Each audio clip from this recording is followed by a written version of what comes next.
This is officially the best country in the world for Muslim travelers. Welcome to Malaysia. Once again, Malaysia has just been named as top Muslim-friendly destination of the year. And here's why. Firstly, there are mosques and prayer spaces literally everywhere you go. And that's one thing you'll never struggle finding. You'll of course find the bigger and more grand mosques, but you'll also find smaller ones known as suraus in places like the mall, petrol stations, public places, airports, shopping centres and in hotels. Would you believe me if I told you this is Malaysia? This is Terkejut, probably one of my favorite places to visit in Malaysia. Known for its beautiful paddy fields, but it's more than that. I am in Malaysia. It's literally like New York City, except they've got a couple more towers than we do. Just a couple. The unemployment saga continues, guys. I find myself in Kuala Lumpur, Malaysia. I left Dubai in 2023 to come live in Malaysia. And that was way before all the problems you see today. This is my choice, not a reaction, and let me tell you why. First point, the nature here is incredible. Green everywhere, mountains, beaches. It's one of the most beautiful countries I've ever seen. The cost of living is crazy low. You live like a king here for a fraction of what you pay in Dubai. The location is perfect. Thailand is 2 hours away, Vietnam is 2 hours away, Bali is 3 hours away. You can travel every single weekend to the best places in Asia for almost nothing.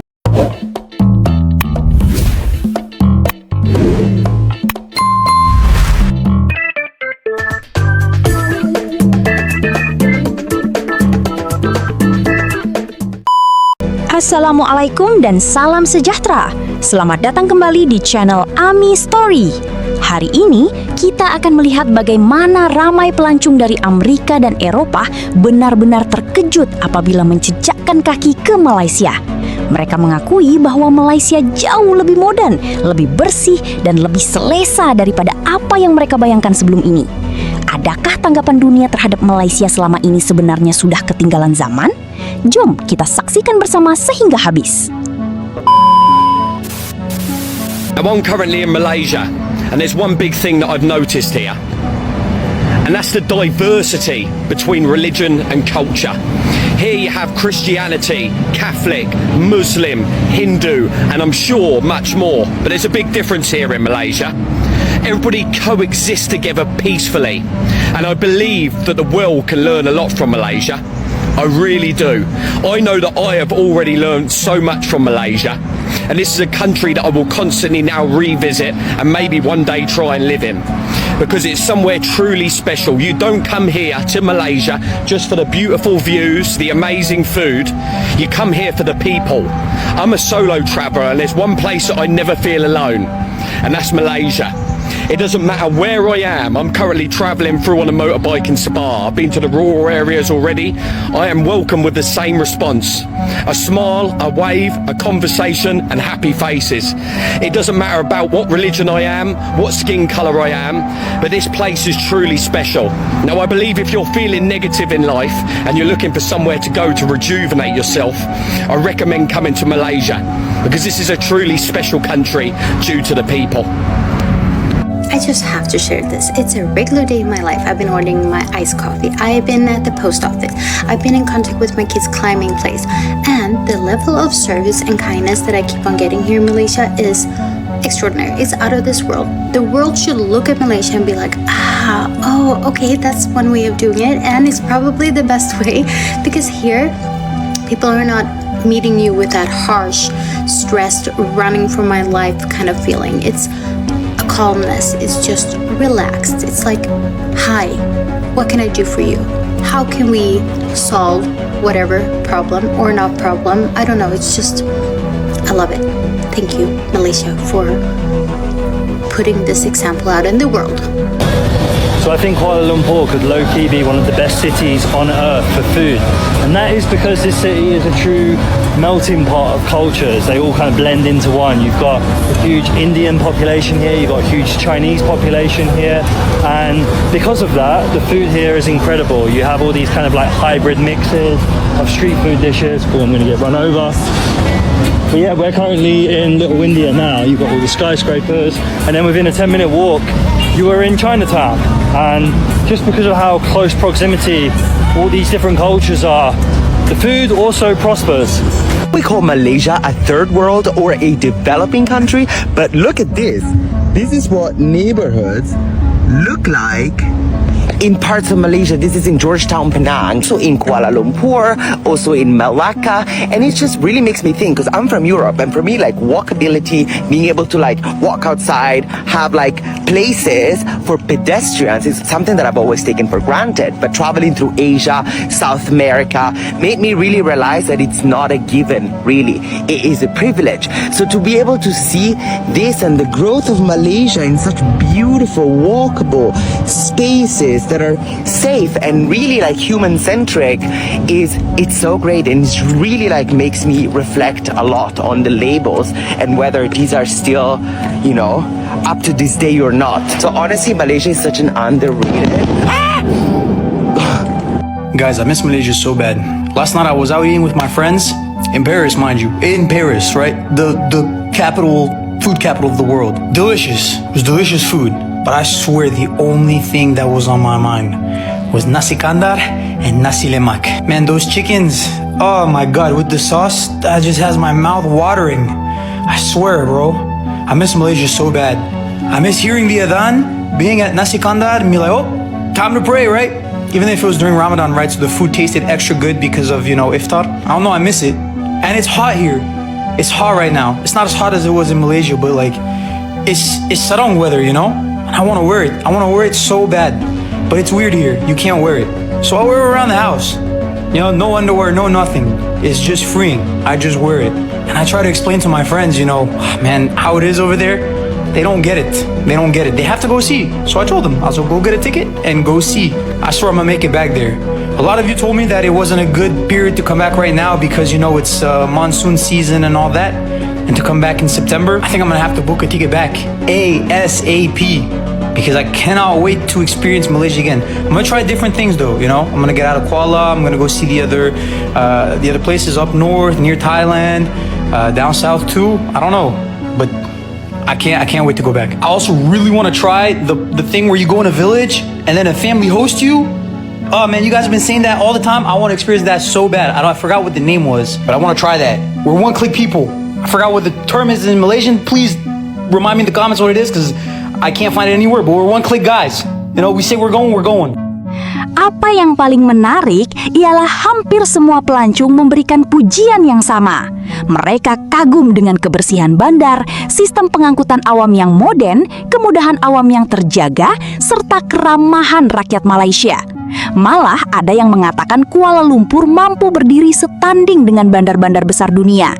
Ini membuktikan bahwa image sesebuah negara bukan hanya dinilai melalui pembangunan, tetapi juga melalui sikap masyarakat yang menjaga kebersihan, menghormati antara satu sama lain, dan menghargai kemudahan yang disediakan.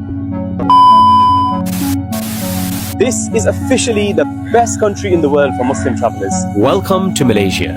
Once again, Malaysia has just been named as top Muslim-friendly destination of the year, and here's why. Firstly, there are mosques and prayer spaces literally everywhere you go, and that's one thing you'll never struggle finding. You'll of course find the bigger and more grand mosques, but you'll also find smaller ones known as suraus in places like the mall, petrol stations, public places, airports, shopping centres and in hotels. Secondly, there's no doubt that you'll find halal food everywhere you go, and they even have their very own halal certification, which means even the items in supermarkets have a halal label. But beyond being halal, Malaysia is home to some of the most diverse cuisines in the world, with a mix of Malay, Chinese, Thai and even Borneo foods. Hotels are also extremely accommodating for Muslim travellers as they come equipped with prayer mats and also usually have a Qibla pointer in the room and a bidet in the bathroom. And aside from all these things that make travel easy as a Muslim, there's a strong Islamic culture and Islamic heritage presence in Malaysia. For example, the Quran Factory of Malaysia, the Islamic Monuments Park, where you can see a model of the Dome of the Rock, the first mosque of Malaysia built with no nails, and even the Islamic Arts Museum, where you'll find a 400-year-old copy of the Quran from the Qing dynasty in China. Malaysia doesn't really get boring. You'll find some of the best cities in the world, greenery like you've never seen before, and my absolute favourite is the beaches that you never knew existed. Would you believe me if I told you this is Malaysia?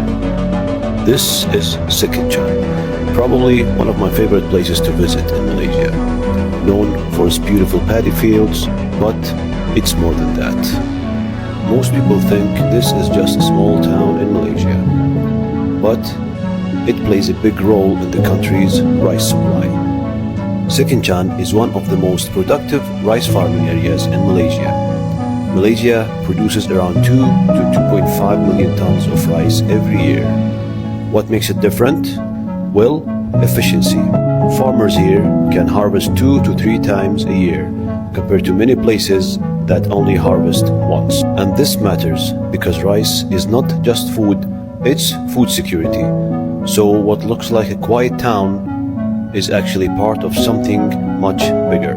I am in Malaysia. It's literally like New York City, except they've got a couple more towers than we do. Just a couple. The unemployment saga continues, guys. I find myself in Kuala Lumpur, Malaysia. It's literally New York, but in her soft girl era.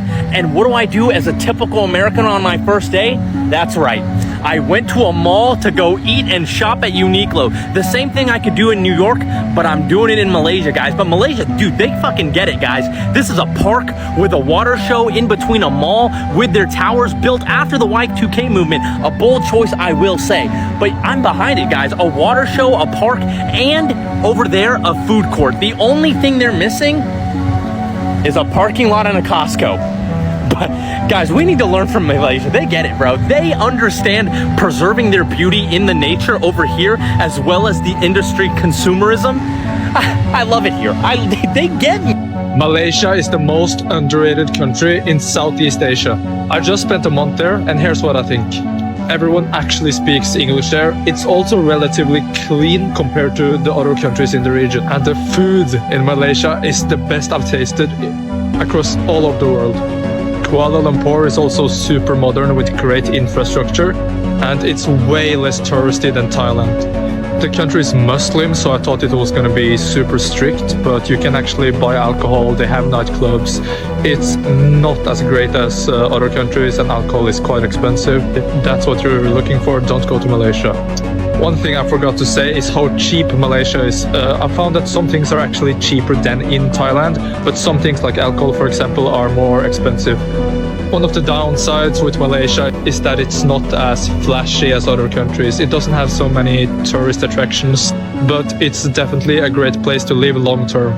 I left Dubai in 2023 to come live in Malaysia, and that was way before all the problems you see today. This is my choice, not a reaction, and let me tell you why. First point, the nature here is incredible. Green everywhere, mountains, beaches. It's one of the most beautiful countries I've ever seen. The cost of living is crazy low. You live like a king here for a fraction of what you pay in Dubai. The location is perfect. Thailand is 2 hours away. Vietnam is 2 hours away. Bali is 3 hours away. You can travel every single weekend to the best places in Asia for almost nothing. The country is clean, safe, and easy to live in. Everything just works here. The people, guys, Malaysians are some of the kindest people I have ever met in my Sebagai rakyat Malaysia, marilah kita terus bersyukur dan bersama-sama menjaga segala kelebihan yang kita miliki hari ini. Jangan tunggu orang luar memuji. Sebaliknya, kitalah yang perlu menghargai negara sendiri dengan menjaga kebersihan, mematuhi undang-undang dan melayan setiap tetamu dengan penuh adab serta senyuman. Semoga Malaysia terus menjadi sebuah negara yang aman, bersih dan dihormati di mata dunia. Jika anda suka kandungan seperti ini, jangan lupa like, kongsi dan subscribe AMI Story untuk lebih banyak kisah menarik dari seluruh dunia. Terima kasih dan jumpa lagi dalam video seterusnya.